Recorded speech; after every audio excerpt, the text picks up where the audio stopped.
السلام عليكم ورحمة الله تعالى وبركاته. السلام عليكم ورحمة الله وبركاته. أخ تاعنا تونسيان، مرحبا بك في بلادنا. نتوما توانسة خوتنا وحبابنا ونحبوكم بزاف برشا برشا، ونحب نقول لك كلمة بأنك جيتي عندنا المغرب مرحبا بك في أي وقت على الراس والعين. أنت علاش جيتي للمغرب؟ واش جيتي ساكن هنا ولا تحب تدوز فاكونس تاعك هنا؟ هذه أول مرة نجي فيها للمغرب، أول مرة في كازا، بلد جميل. جينا سياحة إن شاء الله على مدة أسبوعين أو أكثر. بلد جميل، هذا ثاني نهار في المغرب لينا. معناها كل شيء باهي زوين. الماكلة، العباد، المناطق وين مشينا معناها كل، ومضيافين يعني الشعب المغربي مضياف. حبك نسولك سؤال، شنو هي الماكلة عندك هنا اللي حبيتيها برشا برشا هنا في المغرب؟ هو جيت حبيت نذوق الطاجين المغربي، توا ما زلت ما ذقتش الطاجين المغربي. اما البارح ذقت الحسو. حاجه الحسوة هي بيضاء. اي الحسوه، هذه اول مره معناها حاجه ياسر بنينه. انت كيفاش جاك الشعب المغربي؟ شعب من المعامله، شعب مضيف من المطار من الايروبور، معناها رحبوا بينا وفرحوا بينا واحد حتى للنزل، معناها حتى وين خرجنا ونتفسحوا وندوروا معناها فرحانين بينا.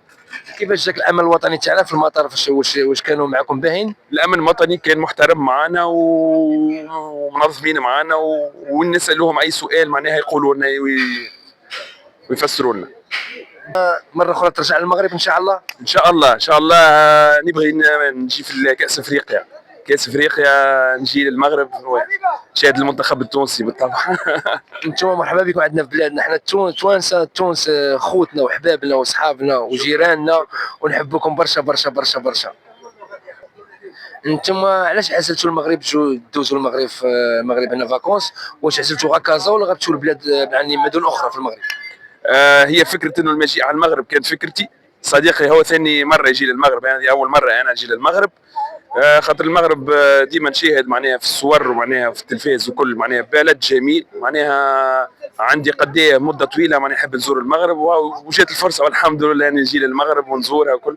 ان شاء الله معناها باش نعدي قضيه مده هنا في كازا، باش نزوروا مراكش، ماشي لاكادير، وان شاء الله تكون اسبوعان هكا مزيانين معناها في المغرب ان شاء الله يا رب. واش لقيتي الوجه الشباب ما بين المغرب وتونس؟ الشبه في المغرب وتونس، واش في الماكله، في الاجواء، في المعامله، واش احنا تونس والمغرب يتشابهوا؟ ما في الوجه شبه به. الماكله، في الماكله لا، ما عندناش وجه شبه كبير. اما في الكرم الضيافه، كرم الضيافه معناها بين المغاربه والتوانسه عندهم نفس العادات في كرم الضيافه، انهم يستقبلوا الضيف لنا في بلادهم وكله يفرحوا به بالكدا.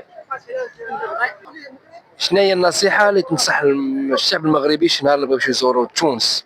يعني البلاصه الزوينه هي تونس، تونس المناطق كلها زوينه في تونس ما شاء الله، وانت تعطينا نصيحه، انت تونسي وتعرف احسن منا خويا. والله المناطق التونسيه كلها جميله على الاخر. فما مناطق كيما سوسه، فما الحمامات، المنستير، الضاحيه الشماليه، المرسى، سيدي بوسعيد، تونس، سونتر فيل سي بو. وي لو سود، الشمال الغربي، توت لا تونيزي.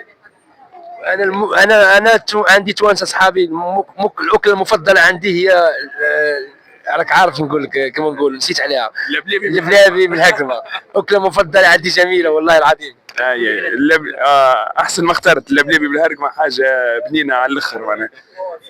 عندنا الملوخيه زاد، عندنا الكسكسي، كسكسي تونسي يفرق على الكسكسي المغربي. عندنا الطاجين زاد يفرق على الطاجين المغربي. عندنا زاد الحسو نتاعنا، الحسو. عندنا عديد ناكلوا عندكم حلويات جميله. اي صحيح، حلويات تونسيه. ناكلوا برشا الحار، وي حار، الحار والحلو. الحلو حاجه حلوه عكسكم انتوما ما تاكلوش برشا حار. تاكلوش برشا حار، ناكلوا برشا حاجه حلو ومن الحار شويه.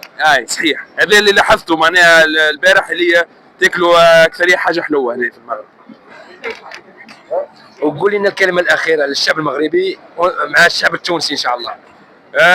الشعب المغربي شكرا على الاستقبال. معناها اليوم ثاني نهار ومعناها وقت ممتع نعديو فيه لهنا في كازابلانكا.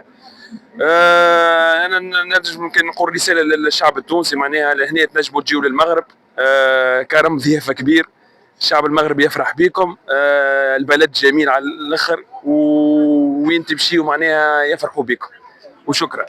انتم خوتنا وحبابنا واصحابنا، وجو مرحبا بكم في اي وقت.